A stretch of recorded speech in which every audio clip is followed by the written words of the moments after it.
प्रथम वंदन गुरुदेव जी, जिण दियो नाम तत्सार। द्वितीय वंदन राम जी, जिन विद्या भरम विकार। तृतीय वंदन सब संत जन, अनंत कोटि जन सार। जिनके पद रज परसिता, हंस उतर जय भगवान। नमो नमो सुख राम जी, राम संत गुरुदेव।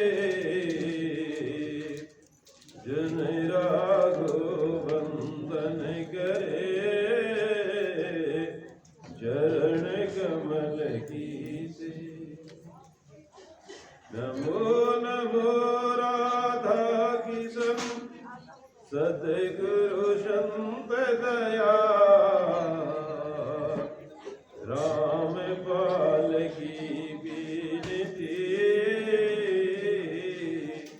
सुन जो हरि कृपा। राम पाल सतगुरु को, वंदन करे जन साधुरा। चरणा में नित राखे जो, कोटि कोटि प्रणाम। वन बाबा महाराज जी, सतगुरु सच्चे संत। सत्य स्वरूप की सता से, सारे जीव अनंत। अनंत श्री सद्गुरु सुखराम जी महाराज ने धन्य हो। राम सभा में राम जी राम महाराज।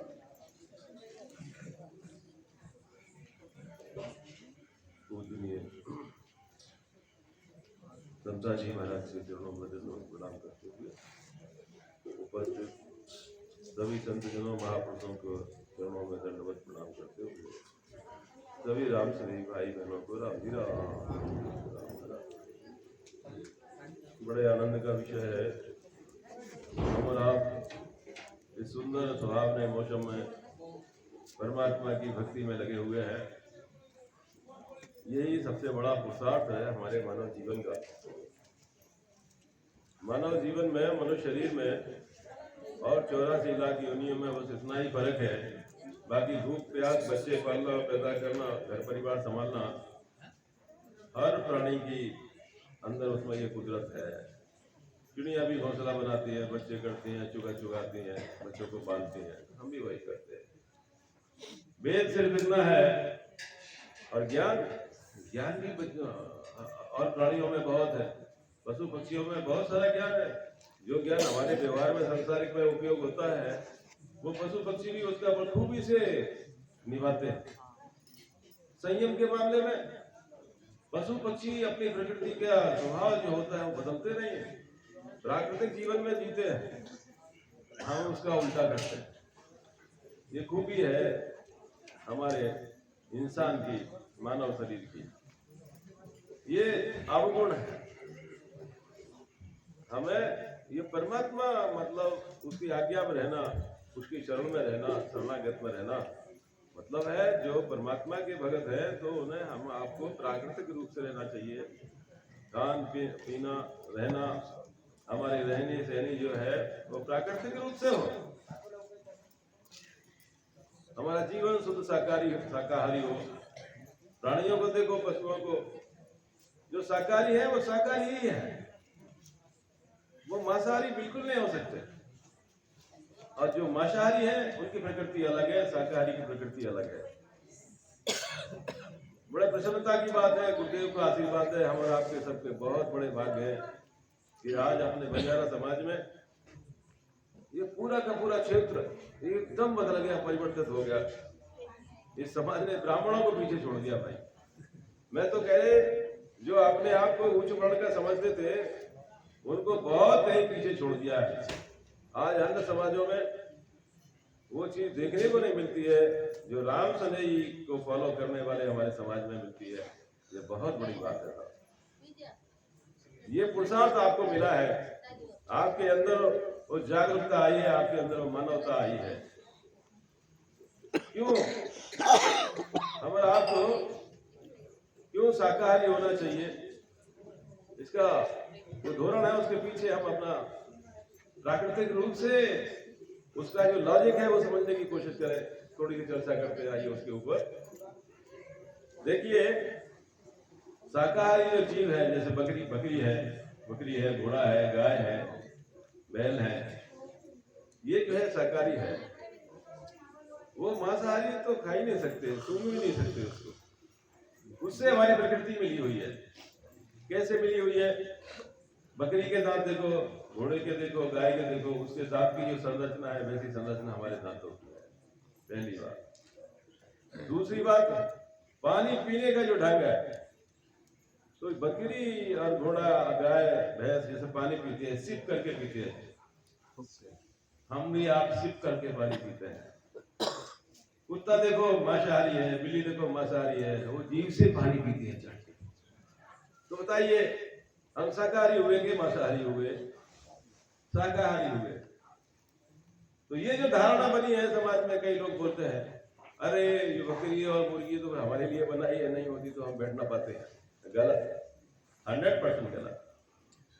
प्रकृति के मुताबिक हमें चलना चाहिए। प्रकृति परमात्मा ने बनाई है, हमारे सुख के लिए बनाई, हमारे जीवन के लिए बनाई। तो यदि हम प्राकृतिक रूप से नहीं रहते हैं तो आप भले ही कितना ही भक्ति करते हैं, कुछ भी करती है, वो आपका साथ नहीं देंगे। इसलिए हमारा धर्म, हमारा स्वभाव, हमारी प्रकृति शाकाहारी लोगों से मिलती है, पीने का ढंग। दूसरा, बच्चे पैदा करने का जो ढंग है, शाकाहारी अंडे नहीं देता है। मांसाहारी और शाकाहारी के जो बच्चे होते हैं वो पैदा होते ही उनकी आंख खुल जाती है। मांसाहारी के जो बच्चे होते हैं वो पैदा होते हैं उनकी आंख नहीं खुलती है। आंख नहीं, कुत्ते के बच्चे देखो आंख नहीं खुलती है पैदा होने के बाद, कुछ समय लगता है उसको। हमारी प्रकृति किससे मिलती है? शाकाहारी। मांसाहारी को पसीना नहीं आता है। बकरी को पसीना आता है, घोड़े को पसीना आता है, बैल बकरी को पसीना आता है, हमें पसीना आता है, आपको। तो क्या हो गए हम? शाकाहारी। आखिरी अर्थ, संभोग करने के बाद व्यक्ति तुरंत अलग हो जाता है, प्रकृति है। मांसाहारी प्राणी अलग नहीं होता है, तुरंत समय लगता है। कितनी बड़ी लॉजिक चीजें हैं। तो बताइए, ये चीज हमें समझना होगा और समझाना होगा। कई मांसाहारी समाज है जो भक्ति करते हैं और वो अपना अपना लॉजिक बना करके बस अपने पद के अनुसार अपना ज्ञान बताते हैं और भक्ति करते हैं। ये उचित नहीं है भाई। तो इस प्रकार से ये जो चीज है, इस प्रकृति को यदि हम न समझेंगे और अपने प्रकृति के विपरीत चले जाएंगे, और तो ये समझ जो है, इसी समझ को महाराज ने काल की समझ कही है। मतलब अपने अहंकार में रह करके व्यक्ति अपने मनमानी जो बातें करता है वो अहंकार है, ये काल का स्वरूप है। विषय इसलिए ये ले रहा हूं कि ये जो पखवाड़ा चल रहा है, अनंत श्री सदगुरु महाराज के मोक्ष दिवस का पखवाड़ा है। आज के दिन सदगुरु सुखराम जी महाराज अपने बड़े भाई तुलसा जी को मोक्ष लेकर के, परम मोक्ष के साथ में लेकर के 10वां द्वार खोल करके और परम धाम को पधारे। राजस्थान से रिशोला पहुंचे हैं और वहां उस गति को उन्होंने प्राप्त किया है। तो उसके लिए जो उनका काल का संवाद हुआ था तुलसा जी की आय बढ़ाने के लिए, रिशोला में पैदा होने के पहले, तो जो काल का जो संवाद था उसमें बड़ी कुछ चीजें ऐसी है जो तुलसा जी के लिए नहीं कही गई, बल्कि हमारे आपके लिए कही गई है। वो बात है, काल से हम छुटकारा कैसे पावे, काल है क्या ये हम समझें, यदि इसको कहते हैं ज्ञान, ये हमारा बंधन क्या है, हम बंधे कहाँ हैं और छूटे कैसे। काल के बस में हम यदि हैं तो काल के बस में से छूटने के लिए कैसे निकले। इस संसार में दो सत्ताएं काम करती हैं, एक काल की सत्ता है और एक परमात्मा की सत्ता है। काल की सत्ता में हमारा जीवन है, परमात्मा की सत्ता से हमारा वो जीवन का आधार है, परमात्मा तत्व हमारे अंदर ही है। परमात्मा को कहीं ढूंढना नहीं है, परमात्मा किसी तपस्या और उससे कहीं को प्रसन्न होने वाली जैसी चीज नहीं है। वो तो आपके अंदर आप ही का है, आपके अंदर आपका ही बनकर रहता है, परमात्मा ही आपका है। बाकी किसी से हमारा कोई कंसर्न नहीं है, हमारा कोई संबंध नहीं है, सिर्फ परमात्मा ही हमारा है और सिर्फ हम ही परमात्मा के हो सकते हैं, कोई दूसरा नहीं। वो है हमारी आत्मा। आत्मा के बारे में, आत्मा की परिभाषा, आत्मा का जो ज्ञान है उसको बखूबी समझने की बहुत आवश्यक है। सब बोलते हैं आत्मा, हर अज्ञानी प्राणी भी बोलता है, सारी दुनिया जानती है ये शरीर है और इसके अंदर आत्मा है, शरीर मर जाता आत्मा निकल जाती है। वो आत्मा नहीं है,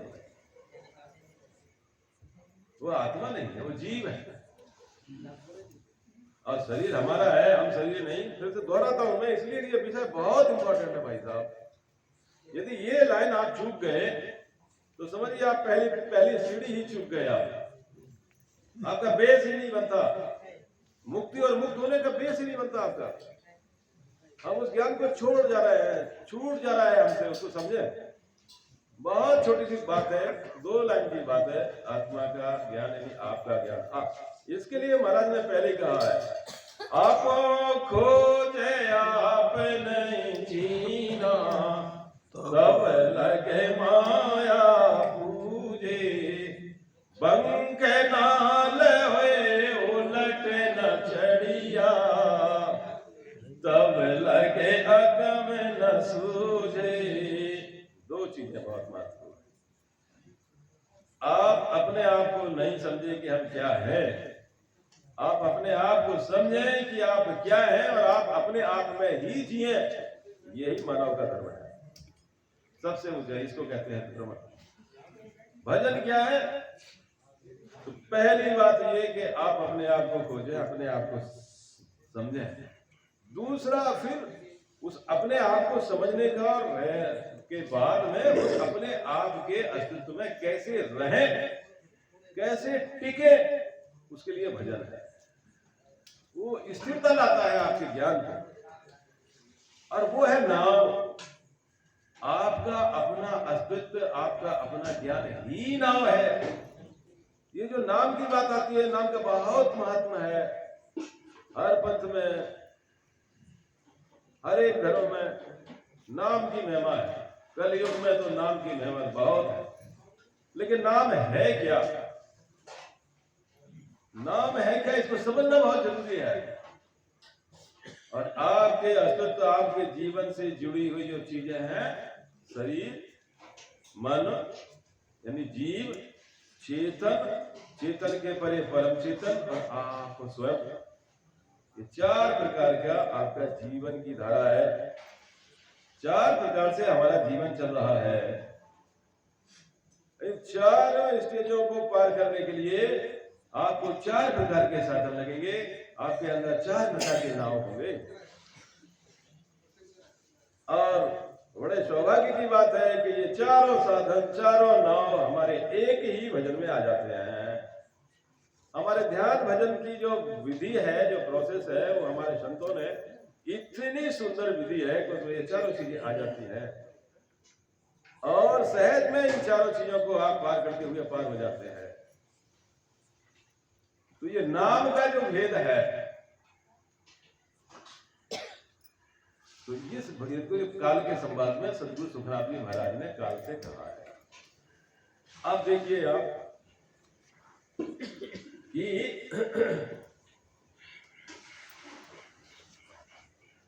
कि इन काल इनके शब्द के नाम के बारे में जब महाराज ने कहा, उन्होंने कहा भाई तुम कौन हो? अरे तुम्हारी हिम्मत कैसे आई? तुम कौन सी सत्ता से यहाँ आए? किस लोग कैसे? हमारे देश में मेरे तो यमराज के तो नाम से ऋषि मुनि सबके सब कांपते हैं, ब्रह्मा विष्णु भाई सबके सब कांपते हैं, और तुम यहाँ मेरे देश में आए कैसे? तो महाराज ने कहा मैं नाम के प्रताप से आया। काल कहने लगा अरे कौन सा नाम? अरे राधा हुआ, कृष्ण हुआ, राम हुआ, सीता हुआ, राम हुआ, ओंकार हुआ, सोहम जो भी कुछ है, अरे ये तो सब मेरा है। मेरा है का मतलब, काल का मतलब हमारी सृष्टि हमने जो बनाया है हमारे ही नाम है, शरीर से लेने वाले जो नाम है, और शरीर जो है हमारी प्रकृति से बना है। काल यानी कि जो चीज मिटती है वो है काल, और जो मिटने वाली चीज है, जो विनाशी चीज है, उसके द्वारा जो भी आप भजन करो, ध्यान करो, तपस्या करो, योग करो, यज्ञ करो, वो सब मिटने वाले फल उससे प्राप्त होते हैं। ये नियम है। तो हमारे यहाँ बोला जाता है ना, यज्ञ हवन जप तप पूजा पाठ पुण्य धर्म, ये सब तपस्या करने से मोक्ष नहीं होता है। इसका लॉजिक क्या है? ऐसे ही नहीं बोल दिया है, उसके पीछे लॉजिक ये है कि ये जो सारी चीजें हैं इस स्थूल शरीर से किए जाते हैं। तो शरीर से किए गई, माया से किया गया साधन से माया का ही फल प्राप्त होगा। जैसे तरह से ये धीरे धीरे धीरे बुढ़ा होते होते, बचपन से जवान होगा, बचपन से जवान होगा, जवान से बुढ़ा होगा, बुढ़ा होते होते होते होते खत्म हो जाता है। ऐसे ही शरीर के साधन से किए गए धर्म, भक्ति, पवन, तपस्या, पूजा, उसके फल भी प्राप्त होते हैं और वो भी समाप्त धीरे धीरे हो जाते हैं। हाँ, स्वर्ग मिलेगा, वैकुंठ मिलेगा, दूसरे लोक मिलेंगे, लेकिन वो पुण्यों का फल जैसे जैसे खत्म होता है। आपने देखा ना, देवताओं को कहते हैं, देवताओं के गले में माला पड़ी होती है, फूलों की माला, और उनके जैसे जैसे पुण्य खत्म हो जाते हैं, उनके फूल को मिलाते जाते हैं, एक एक करके गिरते जाते हैं, और पूरा खत्म हो जाता तो फिर उसके ऊपर 84 में आना पड़ता है। इसलिए ये सारी चीजें, तपस्या, योग, यज्ञ, हवन, जप, तप, पुण्य और पूजा, इसका फल मोक्ष नहीं है, बल्कि इन चीजों से, शरीर से किए गए जो भी साधना जो भी है, उसका फल भी माया का होता है। और मजे की बात तो ये है कि लोग कहते हैं कि भाई ये कौन सा धर्म लाए, अभी तक तो था नहीं, और आप कहां से लेके आ गए? महाराज के जीवन के बारे में यही बात हुई। लोगों ने कहा ये कौन सी नई चीज लेके आ गए, अब तक तो ये चीज नहीं थी, और अब ये कहां से लेके आ गए? रामचंद्र सनातन धर्म कहां से लेके आए कि इसको भी छोड़ दो, पूजा मत करो, ये मत करो, यज्ञ मत करो, हवन मत करो, जप मत करो, तप मत करो, सिर्फ राम राम करो। नई बात है का ये कौन सी नई बात लेकर के आए हैं? तो महाराज को भी ये बात कही गई, लेकिन बात ये है कि हमारे वाणी, हमारे ग्रंथ, हमारे शब्द ही नहीं बोल रहे हैं, बल्कि रामायण भी इस बात को बोलती है, गीता भी इसी बात को बोलती है। लोग कहते हैं तुम धर्म कहां से लाए? हमारे संत बोलते हैं हम लाए नहीं है, ये संतों ने बताया है, कलयुग का धर्म यही है। तो महाराज ने कहा पहले रामायण सुन लो, गीता सुन लो, बाद में हम कहते हैं। रामायण क्या कहती है? योग यज्ञ जप तप नहीं पूजा, राम नाम साधन नहीं दूजा। कलयुग में ना योग चलेगा, ना यज्ञ चलेगा, ना जप चलेगा, ना तप चलेगा, ना पूजा चलेगी। आप सुन करके आपके कान खड़े हो रहे होंगे, रामायण ऐसे कैसे कह सकती है? फिर रामायण कह रही है भाई। हमारे संत और हम अपने धर्म को फॉलो करते हैं तो लोग सोचते हैं कि ये क्या क्या बता रहे हैं, तो हमको हिंदू से कुछ और बना रहे क्या? नहीं, सनातन धर्म की पद्धति है। सतयुग में ध्यान किया जाता था, भजन किया जाता था, समाधियां की जाती, त्रेता में यज्ञ किए जाते, द्वापर में पूजा होती, द्वापर पद रघुपति पद पूजा, द्वापर में पूजा होती थी। और कलयुग में नहीं कल करम न भगति विवेक, राम नाम साधन नहीं को। राम नाम के अलावा और कोई साधन नहीं है। वो कहते हैं यार ये क्या तुम्हारी भक्ति है? सुबह उठ के बैठ जाओ, बिना नहाए बिना धोए बिना पवित्र हुए और भजन करने लगते हो, अजीब संत है। ये कहां से भक्ति लाई? ये भक्ति के अंग है, वो नौदा भक्ति के। हमारी ये भक्ति नहीं है, हमारा परमात्मा का साधन है। हम परमात्मा के स्तर पर, लेवल पर जाकर के वो साधना कर रहे हैं, इसलिए हमें परमात्मा की प्राप्ति होगी। हमारा भजन वाणी के द्वारा नहीं, बल्कि वाणी से होकर रसना, रसना के श्वास और श्वास के परे प्राण और प्राण के परे चेतन, और वो शब्द की ध्वनि जो निराकार है, जो ध्वनि है, उस ऊर्जा में जाकर के हम अपने आत्मपद में प्राप्त होते हैं। इस प्रकार से जब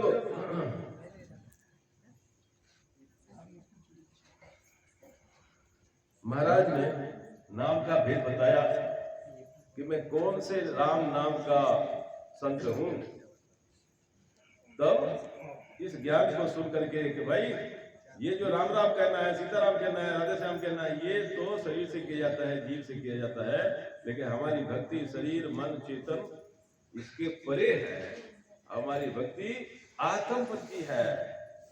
मैं सतगुरु हूं आदि का, आत्म का गुरु पाय, मेरी महिमा अगम है, दुनिया जाने ना। मेरी भक्ति आत्मपद की है और मैं आत्मा का गुरु हूं, शरीर का नहीं, जीव का नहीं, चेतन का नहीं, चेतन के परे परम चेतन का नहीं, बल्कि आत्म का जो सत्य पद है। ये सारे पद बदलते हैं, ये जो आत्म का जो पद है ये बदलता नहीं है, ये हमारा आपका अपना पद है। उसका गुरु हूं, मतलब उसका ज्ञान बताने वाला हूं। और बाकी जो चीजें हैं उसके लिए महाराज ने कहा कि तुम घड़ियोड़ा देश की बात बताई होए, मैं अनगढ़ों देश की बात कहूं मैं तो। हे यमराज, तुमने जो बातें बताई वो तुम्हारी रचना से ये चीज प्रकट हुई है। मैं उस देश की बात कर रहा हूं कि जिसकी रचना नहीं हुई, कभी ना हुई ना होगी। अनगढ़ोड़ा देश की, जो अनगढ़ है, जिसको बनाया नहीं गया है, जो सदा से है और रहेगा। अब हम इस बात को देख लेते कि वो है और रहेगा। अरे ऐसा नहीं, इसके अंदर, आपके अंदर, अपने अंदर है वो कैसा है? आगे इसको बढ़ते हैं। तो जैसा ये भेद को बताया, तब भेद बतायो नाम को, मैं दासन को दास, काल कहे उर लाग रही, अखंड देश की आस। जब ऐसी बात कही तो नाव की बात सुन करके काल कहने लगा, अरे महाराज, आपने तो ये क्या ऊंची बात कही, पहले तो माना नहीं। अरे ऐसा हो ही नहीं सकता, ये तुम ज्ञान कहां से लाए? ऐसा तो कहीं नहीं है। ये बात आप कैसे बता रहे हैं? हमारी सत्ता के ऊपर कोई सत्ता दूसरी हो ही नहीं सकती। लेकिन जब महाराज ने सारा ज्ञान उसको खोल के रख दिया, तब वो कहने लगा, अरे अरे राम जी, हे महाराज, आपके नाम के भेद को सुन करके मेरे अंदर उस अखंड धाम की आशा लग गई, जिज्ञासा लग गई। हमें तो पता ही नहीं था कि ये चीज है, इसके आगे भी कुछ हो सकता है क्या। इसलिए हे राम जी, तुम मोको संग ले गया तीन लोक के पार, जादन मेरे उर लगी, जीवन धर के हमार। हे महाराज, आपके ज्ञान को सुनकर के मैं तो समझ रहा था 3 लोक में ही जीवन है और उसके जीवन का अधिकारी मैं ही हूं और मेरे से बड़ी सत्ता कुछ है ही नहीं। 3 लोक में पृथ्वी, मृत्यु लोक, पाताल लोक और स्वर्ग लोक, यहाँ तक कि खंड, पिंड और ब्रह्मांड, इन तीनों लोकों में माया और ब्रह्म की सत्ता है। माया की सत्ता यानी तत्वों की सत्ता और चेतन की सत्ता, ये पूरे ब्रह्मांड में, पूरी सृष्टि में, पूरे यूनिवर्स में जो है सो सिर्फ 2 की सत्ता है, माया ब्रह्म। माया यानी कि मटेरियल यानी कि तत्व, जैसे पृथ्वी, जल, अग्नि, वायु, आकाश, और दूसरा चेतन यानी ब्रह्म की सत्ता। ये दोनों ही चीज के कॉम्बिनेशन से बना है। कहीं 5 तत्व है का ब्रह्मांड है, कोई 3 का है, कोई 2 का है, कोई 1 का है, और कहीं तत्व है ही नहीं, सिर्फ चेतन है, वो ब्रह्म है। और इसके परे जो चेतन के परे जो चीज है वो पर ब्रह्म है। इस ज्ञान को उधर मत लगाना, इधर है उधर है, ये सब शरीर के ऊपर घटाओ इसको। 5 तत्व है नहीं, पृथ्वी, जल, अग्नि, वायु, आकाश, हमारा शरीर बना इन 5 तत्वों से। और ये किससे चल रहा है? ये चल रहा है प्राणों के आधार से। श्वास चल रही है इसलिए ये जीवित है। श्वास किससे चल रहे हैं? वो चल रहा है चेतना से। वो चेतन है, ब्रह्म चेतन। और वही चेतन, और चेतन भी 2 प्रकार के, एक माया का चेतन, 4 प्रकार के चेतन है। जैसा जिस शरीर में और उस चेतन के आधार से ये शरीर है। हम समझते हैं कि हमारा एक ही शरीर है। अरे एक नहीं है भाई, यदि एक होता तो ये तो मर जाता है, और यदि हम यही होते तो ये मर गया तो उस दिन हम मर जाते, खेल ही खत्म हो जाता। फिर कौन स्वर्ग में जाए, कौन पाताल में जाए। लेकिन शरीर मरने के बाद क्या आप मरते हो? नहीं। विषय थोड़ा सा रिपीट हो रहा, लेकिन अच्छा विषय है। तो तुम्हें क्या मनता? तो गेला, मेला नहीं बनता तो मेला, हाँ गेला जो होता तो गेला, अरे ये है तो मेला। शरीर मर गया, वो गया, वो गया, वो कौन? अब आप अपने अंदर कल्पना करो। कल्पना क्या? वास्तविकता है। शरीर मरेगा, आप नहीं मरोगे, इसलिए तो भक्ति कर रहे हैं। अरे इस जीवन को तो कैसे जैसे चल रहा है जैसे भुगत लेंगे, सोच लेंगे, निपट लेंगे। और लोगों के अंदर यही घुसा हुआ है भाई साहब। जो नई पीढ़ी है या जो परमात्मा को नहीं मानते हैं, हे पा हमें काही भक्ती गिक्ती जानत नाही, आम्हाला फक्त आता समजतो आनंदाचे राहायचे, लोकांना आनंदाचे राहायचे, कोणाला कसं यायचे नाही, चांगला राहायचे बापू, हेच भक्ती है। अरे मैं कहता हूँ भैया, तू चांगला नहीं रहेगा, उपद्रव करके देख ले, तो पुलिस बड़ी डंडे मार के सीधे कर देगी, समाज निकाल के बाहर कर देंगे। बड़ा इसको बड़ा धर्म मना, इतनी बड़ी तारीफ कर रहा है। अरे तू अच्छा इसलिए रहता है कि दूसरे तुम्हारे काम में आवे, तो उसे तुमको मदद करे। ये कोई धर्म हुआ? नहीं नहीं नहीं नहीं। देख रहा है कि आज नहीं तो कल मरना है, ये जीवन तो गया, आगे क्या होता है। उन्होंने ज्ञान सुना हुआ है कि जीव जाएगा, नरक में जाएगा, कहाँ पैदा होगा, कैसे होगा। और देख लो हमारा आपका जीवन, आज हम जिस आनंद में जी रहे हैं, जिस प्रेम में जी रहे हैं, जिस जीवन चल रहा है, आज से 50 साल पहले की, 25 साल पहले की जिंदगी देख लो। हमारे माँ बाप कैसे जी रहे थे, घर में खाने को नहीं रहता था, इन दिनों तो सब खत्म हो जाता था, फसल के टाइम पे आता था सब। आज बहुत प्रगति हो गई है, तो वो दिन याद आते हैं कि अभी तो कैसे कैसे जीवन हो गया, कमा लिया, साधन हो गया, सब हो गया, मरे तो फिर वही गिनती शुरू करना पड़ेगा। कहाँ पैदा होते, कैसे पैदा होते, जीवन काटना मुश्किल हो जाता है। रखना क्या है इसमें? बड़ा कष्ट ही कष्ट है। थोड़ा वक्त सुख दिखाई देता है, आंखों का, खाने का, देखने का, सुनने का, चखने का, भोग का, और वो थोड़ा सा आनंद आता है और वो मिटता है, आनंद आता है, मिटता है। सुख के पीछे भागते हैं, थोड़ा देर रहता है और फिर बदल जाता है। ये बदलने वाली चीज है, बदलने वाला प्रकृति है, साधन है, इसमें कुछ आनंद रखा नहीं भाई। लेकिन आप जरा समझिए, ये शरीर का जीवन ही आपका जीवन नहीं है, इस शरीर के परे भी आपका जीवन है। आप सिर्फ यही नहीं हो, दूसरी बात